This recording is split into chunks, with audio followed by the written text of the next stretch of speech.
the tankiness. It's for the all-in. That's for the catch? as good as a -1. It's like a Kaja at home. It's very not Ayanami. This Exactly. is signature not Ayanami from back in the day. So there it is. Change her name. Ladies and gentlemen, I mean, she kind of did, right? Her name was Ayanami before, and Like- then it became not Ayanami. Here and there. Yeah, technically. But I like it. I like the draft. Yeah, I like the draft for Smart Mega. It's a momentum. Okay.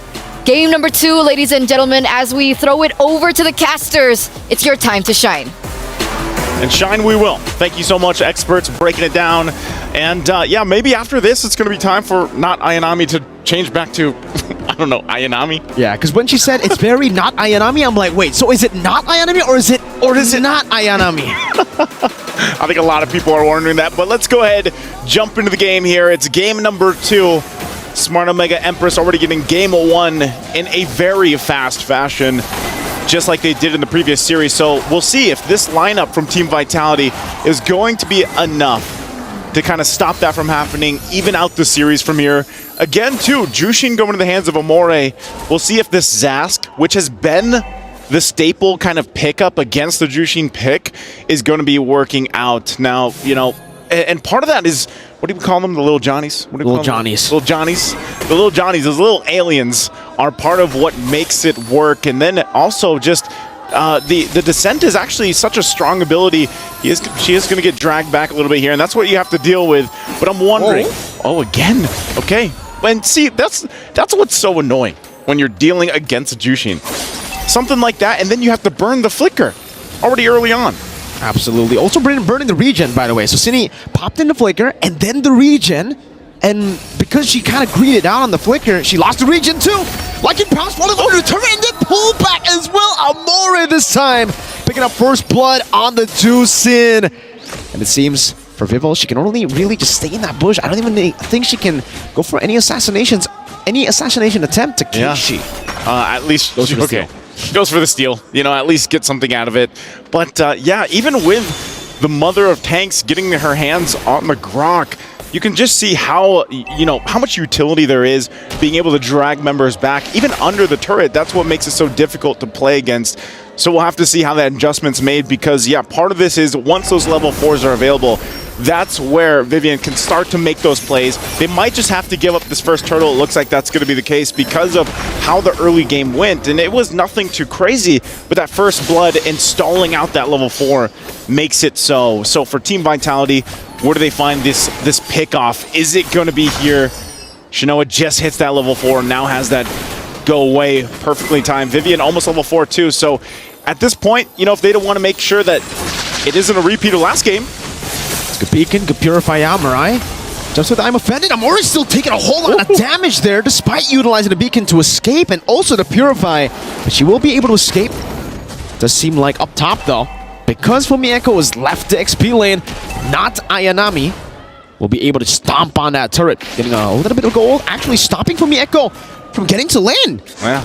Oh, stopping her from getting the minion too! It won't kill her, look at her! Not Ayanami is just denying the farm away from Fumieko. And you know, it's little things like that that just actually play a big part in the bigger picture of a game. And so great play there once again. And this Barrett's pick, even like I was saying in the previous series, you know, it's not a hero you see picked up too often anymore, but it still provides a ton of value, especially with the lineup that they have. You're going for just, yeah, grab them. You know, at this point, you have a Barrett, you have the Daytona's welcome. You're looking for Murray to pull in with the I'm offended. And so you have so many options, and I feel like that's the thing, that's going to be the troublesome part for Shell, especially once she pops the Zaman Force. You also have to worry about getting grabbed, you know, at this point. Oh, hold on. Wall charge this time, no purifying. You can see the instant damage come through from Cine and then the fracture too from Vival. The Dominator's Ascent as well is doing as much damage as possible towards that turret. Some extra gold to work with, but I guess you got to watch out for that too. You got to watch out for Vivian. There's a pull though. The pull back. Chell jumping forward as well. Vival going to be caught. Keishi still able to find that kill now. Chell pops into his Bond Force down in midst, but all going to be caught and stunned by the Donor Wolf King. Not able to escape. Keishi gets her down under the turret. Perfect timing for the second turtle to spawn. Smart Omega Empress in full control. Vivian going towards the bottom lane, trying to deny Shinoa from taking the turret gold, but not Ayanami is here. Mirai is here. Amore too. They're just going to leave Keishi to pick up the turtle without the retribution Easy peasy. Talk about timing, you know? You get a couple kills, and not to mention it's a double for Keshi, so she already builds up that momentum, builds up that lead, and then she gets the second turtle. And this is what we've seen them do time and time again. They get a couple victories, and then they push the pedal to the metal.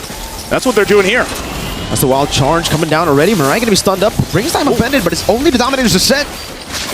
And Sydney wasn't even in there. But still, Smart Omega Empress, they're still gonna be able to actually utilize this to jump inside into the purple buff, sealing it away. It seems Vival is very proactive already, or very reactive rather, rotating and mirroring that movement. Okay, right now they're gonna go ahead and mirror up here to the top.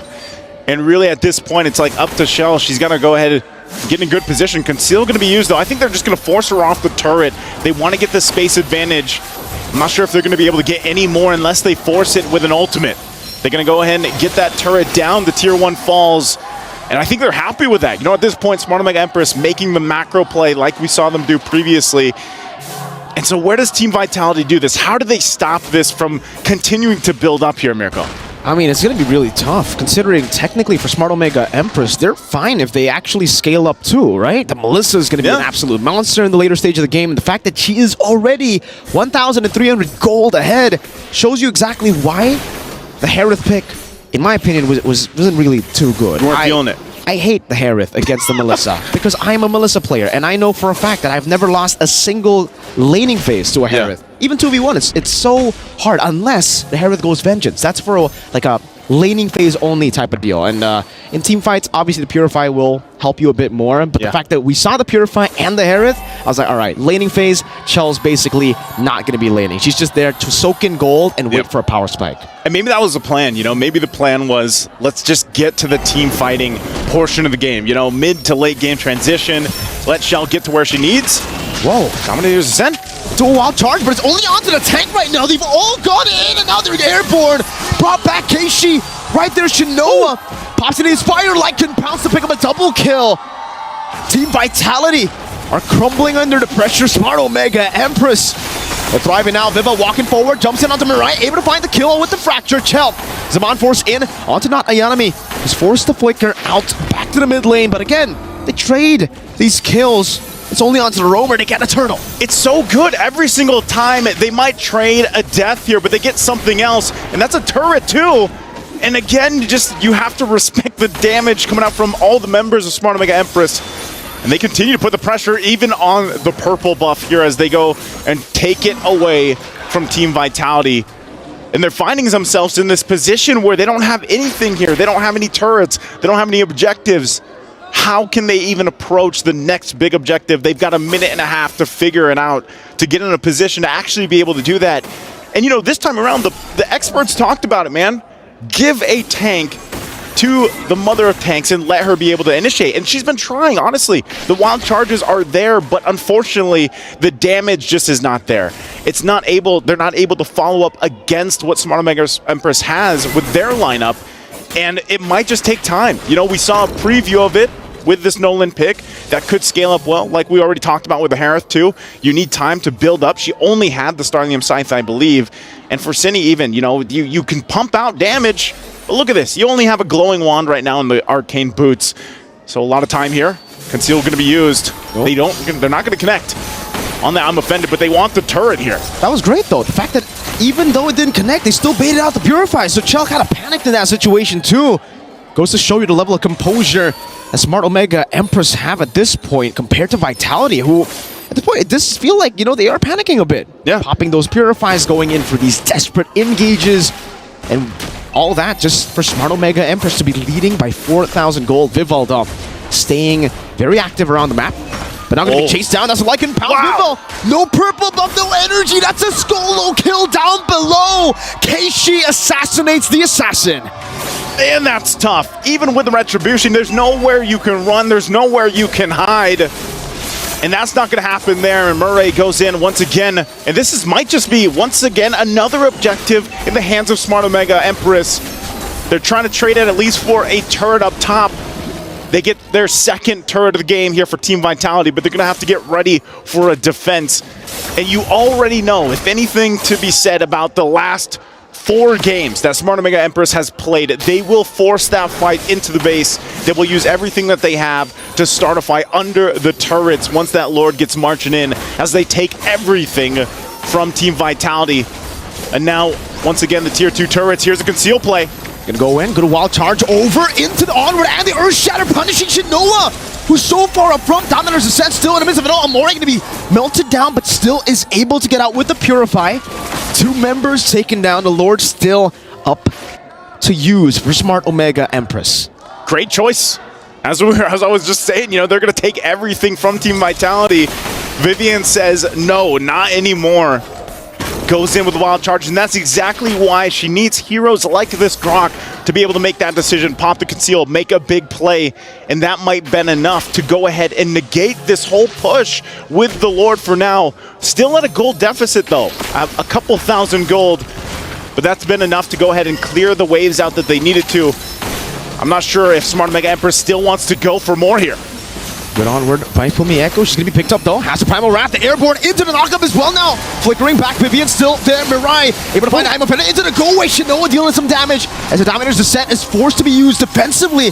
Keishi walks forward. The Light can pounce over to it. Viva on the bottom lane. Cindy caught in the muddles. Chelt going to be taking a whole lot of damage. Mirai taking a lot of turret shots, but will still be able to survive. Holy Defense pop in, and Smart Omega Empress won't be able to crack the base turret open.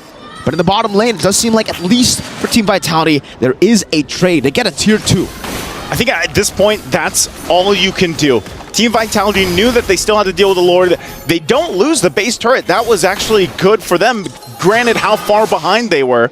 And this gets them a couple more defensive items that they need, especially for Vivian. You can see now Divine Glaive locked in for Cine, so now that damage is going to be quite a bit. And even the Malefic Roar plus the Blade and Hunter Strike there for Vivel. So she has been making moves across the map and at least gets those 3 turrets. So this gives them a little space to work around with. But they still have to be careful and cautious of the gap. We're still talking 5,000 gold here for Smart Omega Empress. They have a lot to work with. Chell also picks up the Divine Glaive. So this might be that moment that I was talking about. You know, mid to late game transition. You're now here in this portion of the game. You should be able to utilize this Harith. Yeah, you lost the lane.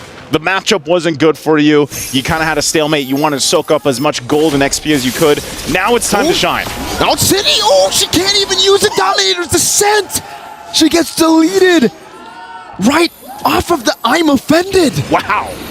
As I said, they had to do something. Unfortunately for Cine, she just got sent to the moon. And at this point, it's going to be a Lord take here. But look at this once again. Vivel just trying to make a play on top. But they'll send not Ayanami up there to deal with it, and that's going to be an objective secured here. So no tier 2 on the top side. The plan has been spotted out, but look at the rotation. I don't think they're going to catch her in time here. She should be able to get back just in time. They're not going to find the right bush, so it's up to them. Defense time for Team Vitality. Oh, and it's going to be quite tough in my opinion, right? Because, sure, they should have okay clear with City. But the fact that she's so far behind compared to Amore, 2 levels behind, and it's a Harith.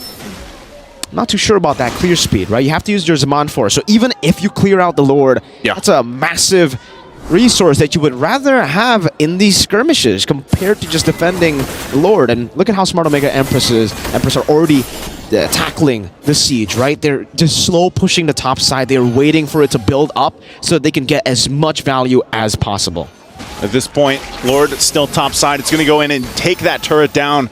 Some of these shields obviously down 2 already of the base turrets for Team Vitality. They got to watch and avoid that lantern too. They could get dragged through the wall and then forced to fight. Murray also looking for an I'm Offended here. Lord going to charge in, get the top turret. Now the mid going to be, here's the conceal though. Shinoa finds the goal, able to escape. Shinoa able to get the outplay towards the back. City still able to claim the kill though, as that is going to be Chell up top using his Mon Force already. Vivian going to fall in the bottom side of the map. From the Echo, the Primal Rat brought back to the team right now, as that's Murray, who's right there to follow it up.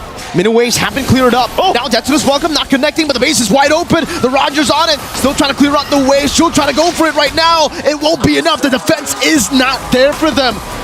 Match point for Smart Omega Empress. A try there, a try with the conceal, but not enough. Try as they might. Team Vitality is going to face match point and their dynasty at risk here. Smart Omega Empress. 14 minutes for this one. Coming out strong once again and really just having a phenomenal draft.